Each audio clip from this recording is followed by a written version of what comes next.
You're listening to PetLifeRadio.com. Is your pet stressed out? Does your pet need annual vaccines? Which pet is best for a child? Would you know if your dog was in pain? Pet Life Radio presents The Pet Doctor, where you'll learn everything about keeping your pet healthy and happy. From pet care, pet meds and grooming, to pet food, pet insurance, and dental care, this is the place to find out everything there is to know about pet wellness. Whether you have a dog, cat, reptile, or rabbit, you'll find answers for your pets straight from the vets, because it's your pet. Health matters. Please welcome your Pet Doctor host, veterinary media consultant and veterinarian, Dr. Bernadine Cruz. You probably remember the admonition that you should never ask a woman her age if she's pregnant and if she's had any work done. It would seem that veterinarians have been subliminally instructed into not touching on the subject of obesity unless the pet's toes can't reach the floor past its belly. Yes, a pudgy pet can be cute, but that cuteness can lead to a myriad of medical issues, a decreased quality of life, and a markedly shortened lifespan. Obesity is an epidemic for people and pets. Research is finding that there is more to being overweight than just a lack of willpower. White fat, the type found in our bellies, is very chemically active, producing chemicals that can damage our skin, hearts, joints, and may even contribute to the development of certain types of cancer. Okay, so we know our pets are more fat than fluffy. You've tried cutting back on the treats and changed to low-calorie food, but it just isn't losing weight. What is a pet owner to do? My guest is Melissa Morrison, one of the founders of Fur Fitness, based in Upland, California. She'll tell us about their Pet Fitness Challenge and ways that you can help your cat and dog slim down and have some fun in the process. We'll be right back after this short break. Please have a seat in the waiting room. The doctor will be with you shortly, right after these messages.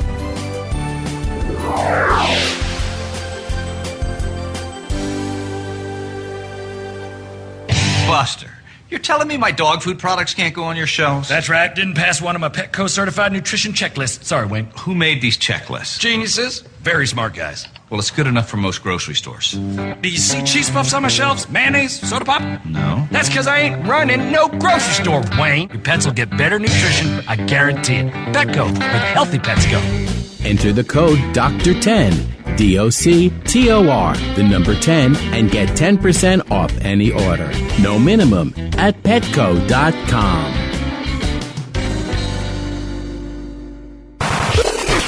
How would you like your business to reach out and invite in our audience? We have a brand new trademark concept called InfoSeeds. InfoSeeds are short 20-second seeds of information about your place of business, practice, or service. Is the best, most cost-effective way to invite us in. We only have a limited number of slots left. For more information, visit the website PetLifeRadio.com. Click on sponsorship information. There you can listen to a sample of InfoSeed. Remember, only a limited number of opportunities are available. Having a rough day? Longing for the dog days of summer? Think your fun furry friend lives a dog's life? Well, find out everything you're begging to know as Pet Life Radio presents It's a Doggy Dog World with pet expert and award-winning author Liz Palaika. Every dog has his day, and you'll find out how to make your dog's day fun and rewarding. Every week, on demand, only on PetLifeRadio.com.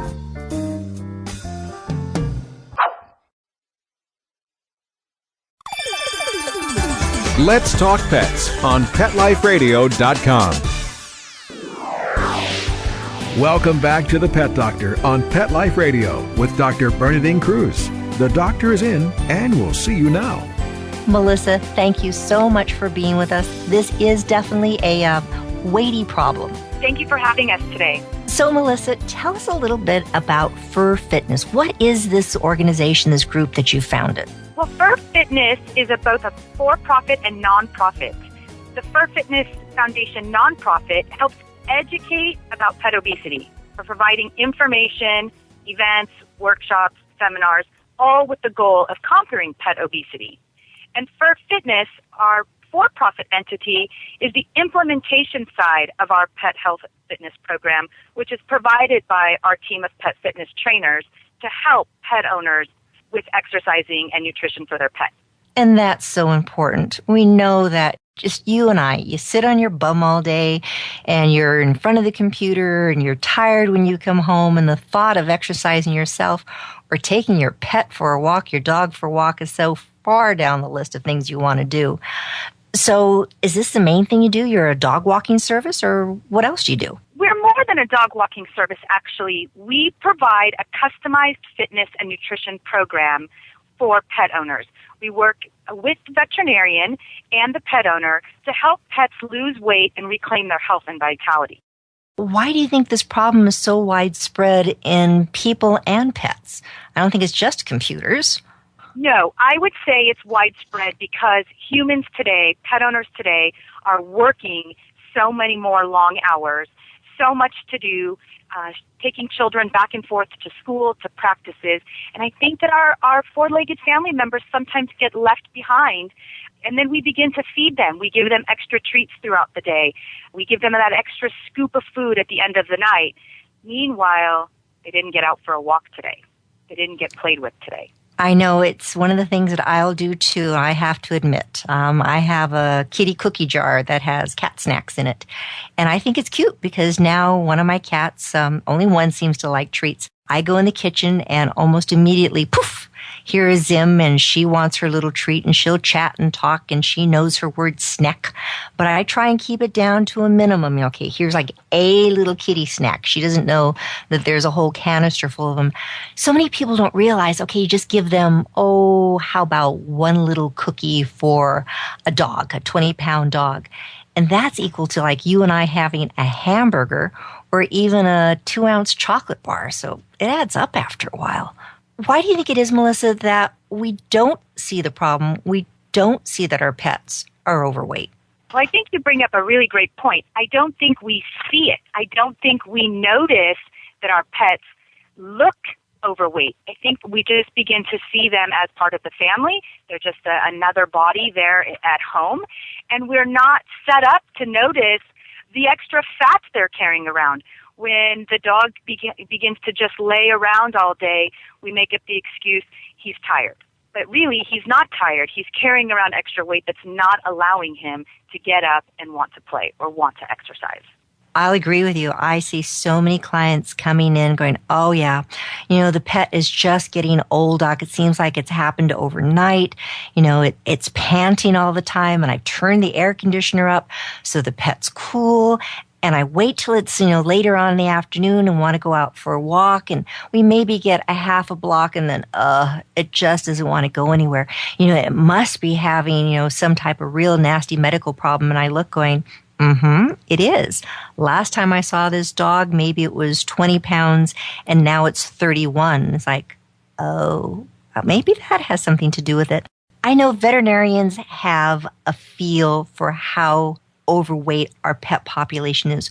What studies have you heard? What numbers have you heard? Well, we heard as of February 2011, the Association for Pet Obesity Prevention put out a report that 93 million pets are overweight or obese. And it breaks down to something like 55% of dogs and 53% of cats are overweight or obese. So when somebody comes to you and goes, I think my pet is overweight, or do they typically do it? Are they the ones that come to you, or are they sent to you by their veterinarian? How do people come to you? We reach people in both ways. We work with the veterinarian community. We're a big advocate that we would like, through Fur Fitness, we would like to open that dialogue for the veterinarians and the pet owners. So we work with them directly. We ask for referrals of their overweight clients. We also approach people when we see them on the street, at dog parks, at different dog outings, all in an effort to provide education and information and work together to help the dog or the cat, in many cases cats, lose weight again. And especially the kitty, that is one of those silent things, because most cats being indoors, behind closed doors, you never know what that pet is going to be looking like, how that cat is looking. One of the problems that veterinarians have, and I know I'll oftentimes feel a little uncomfortable in front of me in an office call, is that overweight client and an overweight pet.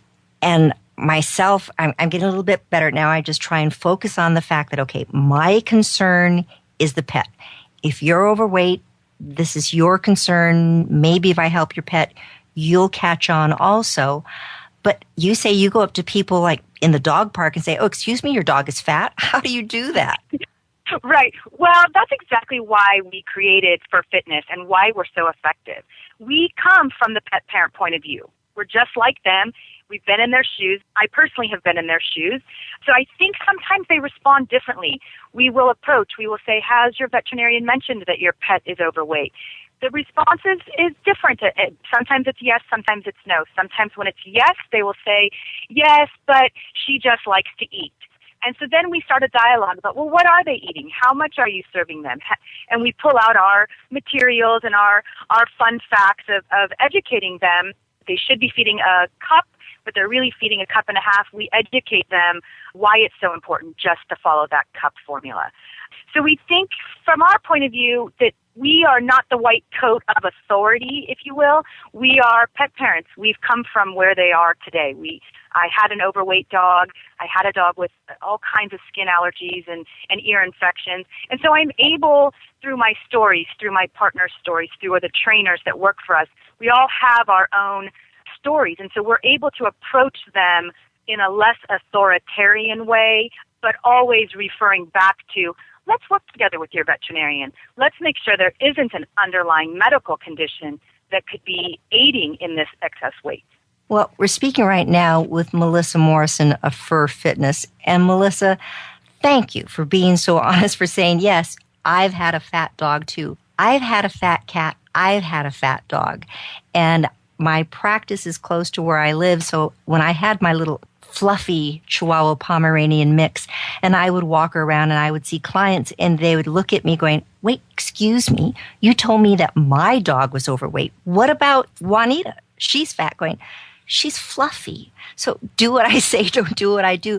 It's hard once a pet has put on that weight to get them off. And oftentimes it seems as though they have that yo-yo, just like Christy Alley, on TV. We've seen her weight go up and down, and Oprah's, etc. How can you help that yo-yo effect? Well, I think it's important for pet owners to know it's probably more dangerous for pets, or equally as dangerous for pets, to be yo-yo dieting. So we really try to get them to understand that there needs to be a consistent weight, and we educate by breed, what type of breed you have, how much exercise they should be getting, how much food they should be eating. And we work out similar to humans. It's a calorie count. We have to learn for ourselves how much food our body needs to fuel itself. Same thing with your animal. So if you don't have the time to get your dog out or your cat to play feather games or like laser tag or ball games, you have to take into consideration reducing their treat intake, reducing their calorie intake to aid in the fact that they're not getting the proper exercise. Oh, and Melissa, that is so hard. I know right now many of the veterinary behaviorists and internists who are so concerned with pets being overweight, cats and dogs, are trying to get the pet food manufacturers to actually put how many calories are in a can of food, how many are in a bag of food. You can find it, or a cup of food. You can find it many times if you go to the websites and you do a lot of research. But you and I, you pick up a bag of chips and you look on the back going, oh, this one bag, which is equal to 3 servings, is going to be, 300 calories per serving. Going, there went all my calories for the day. I think a lot of people don't realize that, for instance, if you had a 10-pound cat, and that is typically the size that most cats are supposed to be as adults, they're only supposed to have about 275 calories per day. Then if you had a 50-pound dog, they're supposed to get about 1,200 calories. And then the catcher, if you look at an extra large milk bone, and nothing against milk bones, other companies have their calories in their treats too. One extra large milk bone is 225 calories. It can add up so fast, just that one little treat, one little snack. Yes, and you bring up a really good point. When we are out at trade shows or pet-related events, this year, Maggie and I, my partner, we have started actually showing the milk bone or the dental chew, and its calorie count and what it's equivalent to in humans. So one busy bone, one dental bone is the equivalent in how many dog calories to the human calorie. And our people that visit our booth or our clients that we've practiced our demonstrations on are amazed. And it's almost like an instant, oh my gosh, I've got to stop doing this. I've got to stop overfeeding, over-treating. And it's hard sometimes, especially if you have multiple people in the family. You have a young child in the family, or sometimes it's the other, extent of the family. You have the grandma that's living with you, and grandma's home all day, and, the dog or the cat loves grandma because grandma's sitting there watching TV or taking it easy, and it's, one treat for grandma, one treat for the pet. What do you do in that kind of situation? We run into that situation almost on a weekly basis. And even once the family is in our program, we still have to monitor that. We've created a schedule. So if mom gives the treat, she marks in the box that she gave the treat and what time. And if the daughter comes home from school and sees that treat's already been taken up, she's got to do something else, whether it's a walk or playing ball in the backyard or same with cats. We have a program for both. We have a client who had a 22-pound Maltese. And do the toes touch the ground? Yes. As a matter of fact, it was very sad. And when the mom first hired us, she just felt like he needed exercise. He needed more than just her walk around the block. He needed exercise. And we were like, he needs, what are we feeding him? And what we found out is she was feeding him almost the equivalent to what I feed my 70-pound dog. Oh, my goodness. And when we sat her down and we went over nutrition and we talked about calories and what she was feeding and how many treats is he getting in a day, she was blown away. When she really stopped and started counting and thinking, a couple treats as she was getting ready for work, big breakfast because she was going to be gone for 10 or 12 hours that day, a few treats when she got home, another big serving for dinner. Before you knew it, he was 22 pounds. Then, come to find out, just a few months ago or so, he was limping. We couldn't figure out what was wrong, why he was limping. He has blown out both of his knees. I think in veterinary terms, it's the luxating patella.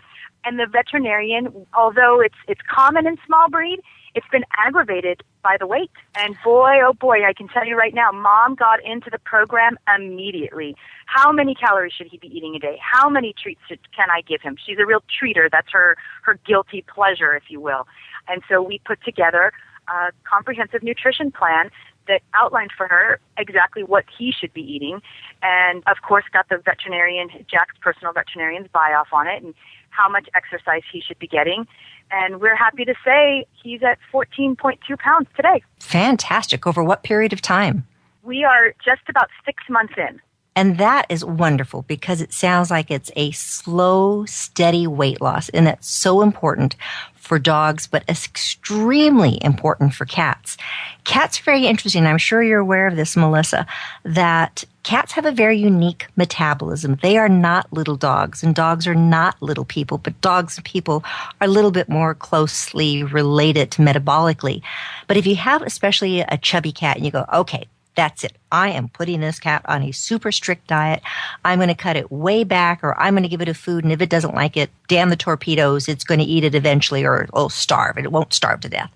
Well, cats can basically starve themselves out, and sometimes after being on a fast, as short as 24 hours, they can start to mobilize fat in their body. It'll get deposited in their livers. They'll get a condition known as hepatic lipidosis, fatty liver syndrome. They start becoming jaundice or yellow. And even when you go, oh, I'm sorry, here, eat the food which you used to eat and that you want to eat, many times they'll go, nope, I don't want to eat anymore. And that is a major medical emergency. And I've seen cats that have died because of this, just because people really wanted to put them on a strict diet. So I know that's something that you address. And I think it's so important you're talking about these medical issues. People don't realize that it's not just cute and chubby. What are some of the other medical issues that you've seen associated with your clients' pets being on the chubby side? I think, arthritis is one, skin disease, joint problems, heart diseases, cancers. Those are the bad. What we've seen great coming out of the program is the healthy skin and coat coming back, the pet having sort of a rebirth of life, feeling energetic. Jack, at 22 pounds, didn't want to walk, didn't want to do anything. Our trainer would get there. He'd be waiting at the top of the stairs of a 2-story house for our trainer to come and pick him up and take him outside. Well, now we arrive, by the time the deadbolt is unlocked, he's down the stairs, ready to go. And so just reclaiming that vitality, just the pet owner seeing the spirit come alive again. And I just want to back up for 1 second and say, through our program, it doesn't matter what you're feeding your pet. We all have our favorites, and that's our personal preference. It's how much you're feeding. If you're giving 8 treats a day, your dog is supposed to have 2 cups of food and you're giving him 8 treats, you have to reduce the food that you're giving at breakfast time or the food you're giving at dinner time, because he's already got those calories in the 8 treats throughout the day. That's something really that we focus on educating our fellow pet parents out here, is that understanding what you're feeding and the quantity of what you're feeding. Quality is there as well, but quantity can really wreak havoc on the pet. I'm talking right now with Melissa Morrison. She's with Fur Fitness, talking about what we see way too common in our cats and dogs and birds too, but you're not getting into birds, of having weight issues. We're going to take this short break. We'll be right back. I'm going to ask Melissa about treats that we can give that are going to be healthy for our cats and dogs. So stay tuned. We'll be right back. Please have a seat in the waiting room. The doctor will be with you shortly, right after these messages.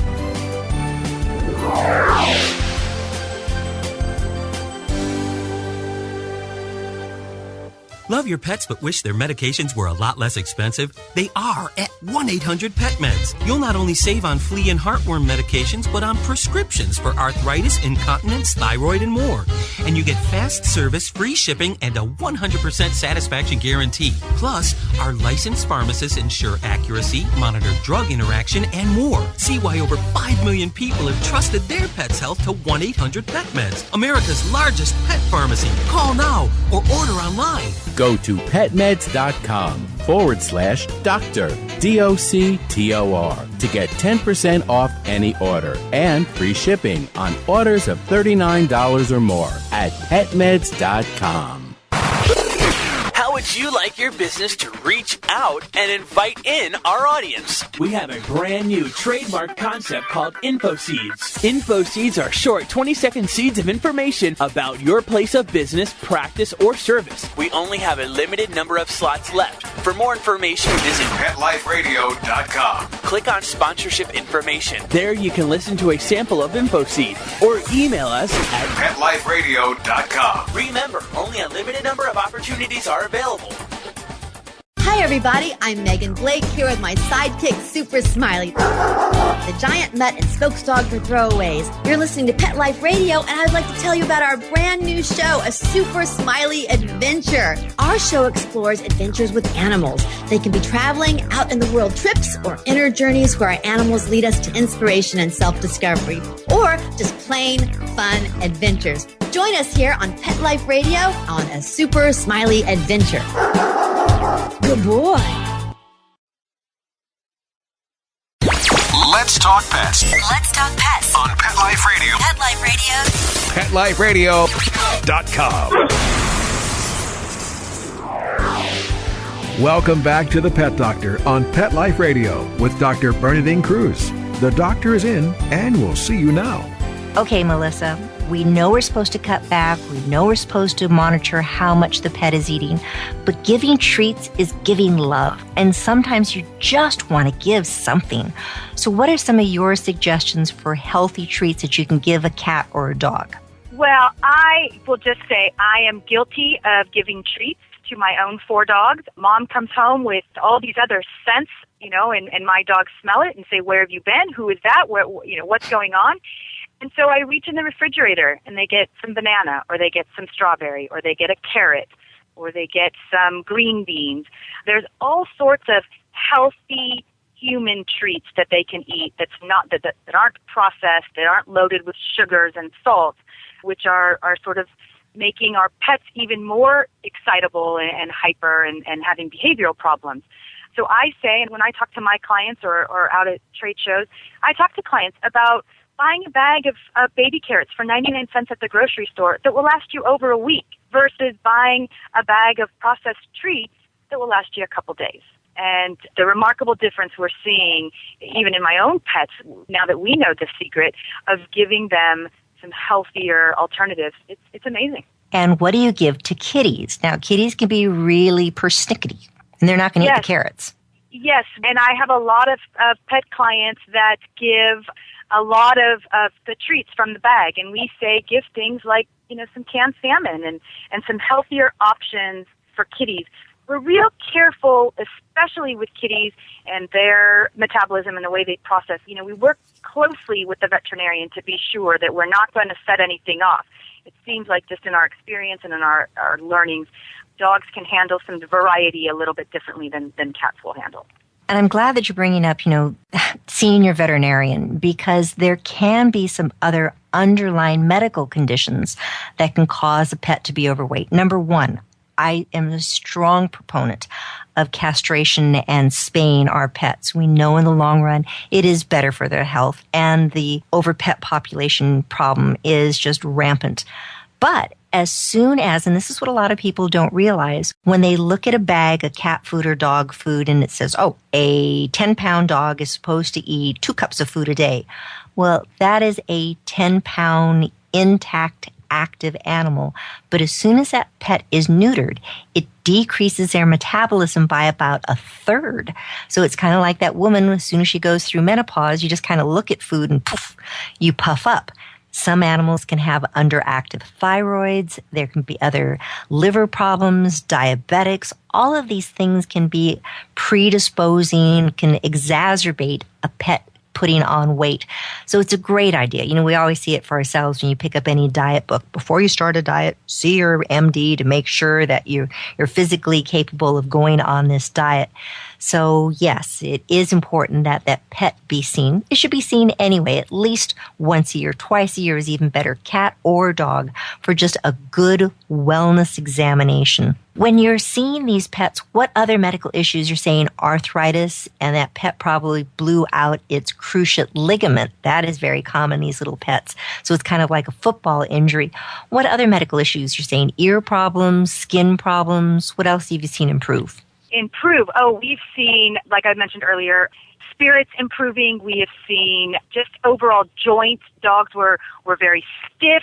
I guess spirit and personality. We've actually, one of the veterinarians that we work closely with has actually said to us that when the pets come into the office, they're not so afraid to come in. They're getting that socialization. They're getting outside.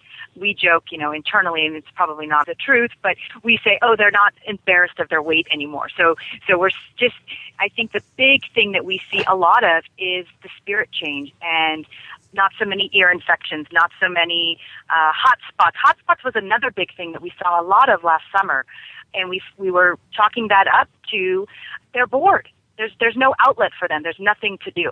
When they're bored, I know if I get bored, usually happens about 8 o'clock at night. It's like, okay, we start looking in the refrigerator and looking in the cupboards to see what we have. You had mentioned, I thought it was great, keeping a little checklist. Okay, I gave the treat for the day. Now the next person comes home. Typically, you'd want to give a treat. Now it's like, oh, dang, the treat's been given. Now what do I have to do? And you're saying, go out there and throw the ball or play with a feather toy for kitty. Why is that important? Well, exercise is important, especially when we're feeding a lot of these processed foods that are high in sugars, high in salts. Not to mention, the dog is they're chemically set up to exercise, to be outdoors, to run, to play, to scavenge for their food. And so when they're just sitting around all day waiting for you to get home, I can say this because I'm a pet dog mom and I believe this to be true. My dogs were not sitting there waiting for me to come home to give them a cookie. They were sitting there waiting for me to come home so they could get exercise. They wanted to get out. It's not enough to just play in the backyard. They need to get out. They need to smell. They need to move those legs, get that body working, get that mental stimulation. And once they've been in that backyard or in that apartment or in that home all day, they know the smells. They know the scents. They know the yard. They've walked it. They've roamed it. They've laid all around it. They need to get out. Okay, Melissa Morrison of Fur Fitness, that's a dog. It's easy enough. You get it out there. You can chase the Frisbee. You can go to the dog park. What do you do for the cat? I mean, people say, oh, you can get a laser toy. And oftentimes these chunky monkey cats are just kind of laying there going, that's nice. I'm not moving. What do you do for those cats? Well, I'll tell you, I will never forget the look on one of our clients' faces when Maggie and I pulled up, walked in the house, and had a leash and harness in our hand. And she said, what are you doing? And I said, we're going for a walk. And she thought, absolutely not. There's no way my cat, she will not walk. This is not going to happen. And the cat absolutely loved it. We brought the feather toy. We rolled the ball in front of her. We brought the laser. We did it this first night. We did a sort of a dusk, so we were able to use our laser. And whether it looked like a bug to the cat, I'm not real sure. But she chased after it. And we got her body moving. We got her exercise. We got her mind mentally working instead of just working to get from the one place on the couch to the other. She was now chasing these toys. She was now smelling the fresh air, and she was now walking outside and learning a whole new element. So I say, give it a try. It may not work for every cat, but put a harness. Make sure that they're secure, you have a hold of them, but give it a try. Get them out there walking. I think that is a great option. I've had a couple cats myself. You put a harness on them, they turn into what I call little land crabs because, arms and legs out to the side. It's like, nope, I'm not moving. But I love that idea of having the little laser toy at dusk. So it's like, oh, bug, what's that? How much exercise does a dog or cat need? How do you determine that? Well, I think that there are books and averages, but I'm not sure that all too often that the average amount of exercise, so say the books or the professionals are calling for a minimum of 30 minutes of daily exercise, I'm not sure that is always enough. In many, many cases, especially bigger dogs, 30 minutes of exercise is just not enough for them. They need maybe an hour, maybe longer, playing Frisbee, walking, running, jogging. Now, I will tell you, because Fur Fitness really focuses on helping overweight animals, it's not always do we take a 10 or 20 or 30-pound overweight animal and start a running program or start hiking a hill. It's a very slow, safe process. It's a lot of walking. It's a lot of walking, making sure the pet is staying hydrated. It's swimming. We're lucky enough we're able to take them swimming. We're also able to utilize dog beaches here, locally in Southern California, where we can take them to the beach and we can swim, and which helps for joints and things like that. All too often, when you think of something on the average, it may not be enough for your dog's breed. If the best you can do is 30 minutes, then let's aim for 30 minutes. If the best you can do is 20 minutes, let's aim for 20 minutes. But let's make a commitment to getting our pets outside and exercise. I think having people aware of this, doing this slowly, it sounds as though, yes, you can step in, but also you are educating the pet owner. I think that's the most important thing, that they need to realize my pet is overweight. We get so used to seeing overweight people and overweight pets that when we say, oh, your pet's overweight, well, no, it's not. Going, can you feel its ribs? Can you see a waistline? Does it have a tucked up tummy? No, right? That pet's overweight. So your Fur Fitness Challenge, it sounds as though this is a great way of educating people. How are you getting the word out there? What are people actually doing with this Fur Fitness Challenge?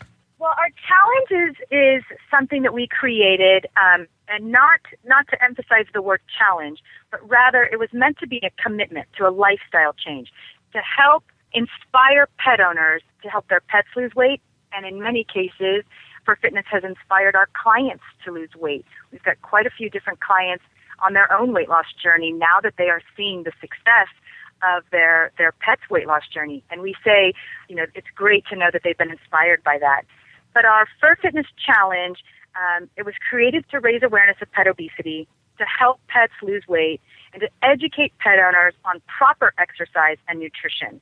There's all kinds of these pet and pet parents challenges popping up across the country. Our challenge or our commitment is everybody wins. There's no one grand prize winner. Every pound, every ounce that's lost is a success. That means we're going in the right direction. It means that the next year's annual study will hopefully be less than 93 million, not more than 93 million. pet owners can sign up from anywhere. The information is on our website and our Facebook page.